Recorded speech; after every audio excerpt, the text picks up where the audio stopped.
Hello everyone welcome to my new blog हो विकास सञ्जय हुनुहुन्छ र म सञ्जय छु। सो आजको ब्लगमा म हिजो रहेका ठाउँहरूमध्ये अरू ठाउँहरूलाई कभर गर्छु। सो अहिले चाहिँ हामी रेडी भइसकेका छौँ र अब एकछिन हामी चिया खान जान्छौँ अनि ब्याग चाहिँ अब सबै प्याक गरेर हामी होटेलबाट अब चेकआउट गर्छौँ अनि ब्याग चाहिँ आफूसँगै लिएर जान्छौँ। सो गाइज हामी चाहिँ अहिले घुम्न निस्किरहेका छौँ अनि अहिले चाहिँ हामी गाडीमा छौँ। अब जाँदैछ अब प्लेसहरू चाहिँ 4-5वटा जति भएको छन्। अब कुन कुन प्लेस हामी ब्लगमा देखाउनेछु।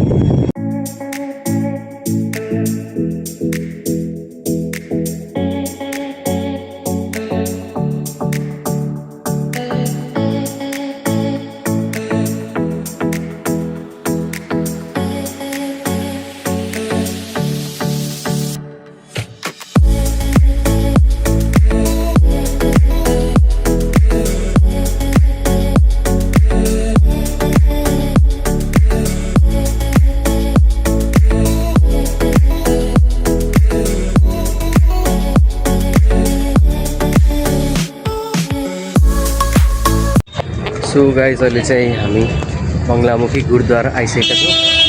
यता देख्न सक्नुहुन्छ गुरुद्वारा हो यो। गुरुद्वारा चाहिँ पन्जाबीहरूको मन्दिरै भनौँ न, जस्तै हाम्रो हिन्दूहरूको मन्दिर पूजा गर्छन्, क्रिस्चियनहरूको चर्चमा पूजा गर्छन् जस्तै, अनि पन्जाबीहरूले चाहिँ यहाँ गुरुद्वारा पूजा गर्नुहुन्छ। अनि यो चाहिँ बङ्गलामुखी गुरुद्वारा हो। बङ्गला साहिब भन्दो रहेछ, उता लेखेछ। अनि यस्तो छ। यताबाट हामी आएको भर्खर।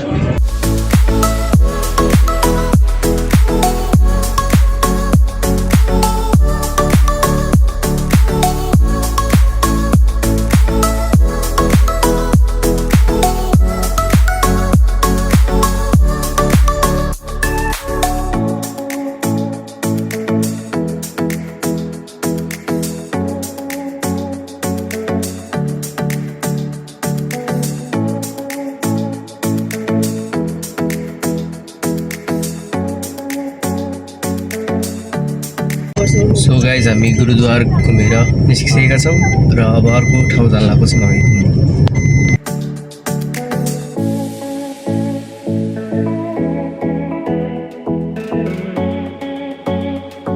अहिले चाहिँ हामी चाँदनी चोक घुमिरहेको छौँ। यो चाँदनी चोकको नजिकमा पनि यहाँ एउटा गुरुद्वार रहेछ।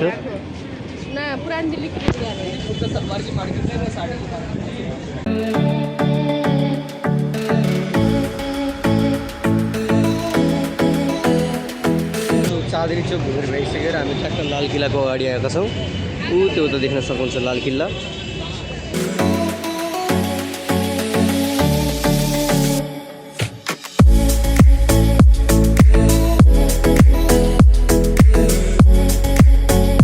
अब घाममा के डुल्ने भनेर चाहिँ हामी मल जान लाग्यो।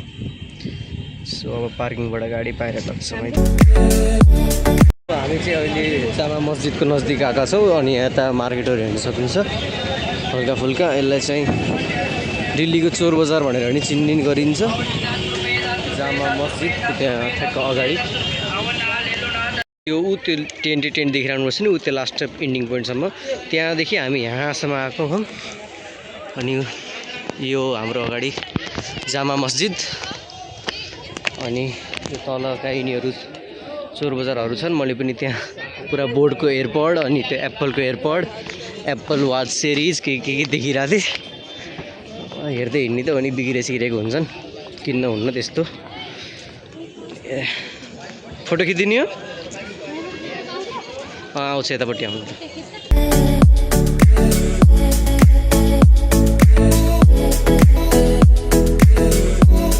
हामी जामा मस्जिद घुमेर पनि निस्किसकेका छौँ र अब हामी हाम्रो अर्को डेस्टिनेसन मल जाँदैछौँ सायद, maybe. So we are moving.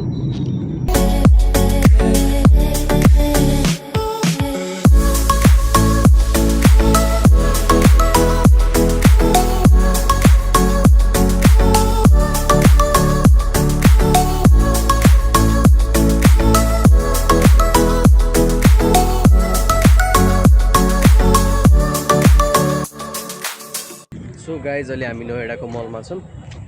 अगाडि हेर्न सक्नुहुन्छ यो मल हो।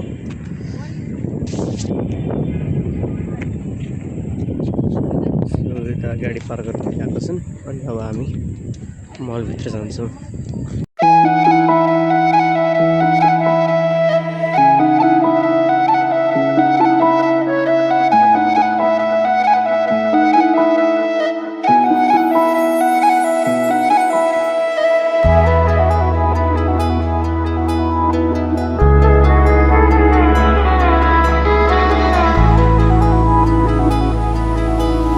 हामी घुमेर आज भ्याइसकेका छौँ र आज हाम्रो लास्ट डे थियो दिल्लीमा र हामी लास्टमा चाहिँ त्यो अक्षरधाम मन्दिर गएको थियौँ। त्यहाँ चाहिँ वाटर सो थियो अनि त्यो वाटर सो नि हेऱ्यौँ। त्यो वाटर सो चाहिँ एकदमै हेर्न लायक थियो। अनि वाटर सो चाहिँ के थियो भनेपछि त्यो पानीहरूलाई चाहिँ त्यो सावर जस्तो हुन्छ नि पुरै यस्तै पानीको फ्लोरा यस्तरी माथि हुने अनि पछाडिबाट लाइटहरू आउने अनि घरि वाटर देव पानीको देव अनि त्यसपछि आगोको देउता त्यस्तो यस्तो आउनुहुन्छ। अनि वाटर सो थियो कि पुरै सबैजना बसेर हेर्नुहुन्थ्यो। एकदम भिड थियो त्यहाँ। अनि त्यसपछि चाहिँ हामी डाइरेक्ट बस स्टप आयौँ। अनि बस स्टप आएर अहिले चाहिँ बसभित्र छु। अनि अहिले चाहिँ मेरो यो स्लिपर बस हो, यताबाट ढोका खोल्न मिल्ने बन्द गर्न मिल्ने हो। यो चाहिँ एकदम लग्जरीवाला। मम्मीहरू चाहिँ उता अर्को सिटमा बस्नुभएको छ, 2टा सिट छ उता। अनि एउटा हामीले यो लिएको थियौँ। अनि यहाँ चाहिँ ब्याग राख्नुहोस् छ मम्मीले। अनि उता चाहिँ त्यो फ्यान किनेको थियौँ हामीले एउटा सानो खाले, त्यो फ्यान हो। यो चाहिँ मेरो तल स्लिपर हो, यो पानी राखेको छु। अनि यो ब्ल्याङ्केट चाहिँ भित्र नै थियो है। अनि यसको झ्याल चाहिँ यस्तो हुन्छ, यो भित्र बाहिर अँध्यारो छ अहिले त्यसैले कालले देखेछ। अनि पढ्दा यसरी बन्द गर्ने अनि सुत्ने। यहाँ लाइट छ, अहिले अन गरिदिन्छु भने। अनि त्यही हो, राम्रै भयो। र आजको लागि चाहिँ यति नै। See you in next video. Till then stay tuned. Thank you so much for watching. Don't forget to like, share and subscribe my channel. Hope you like the video. Don't forget to hit the bell icon. Bye bye.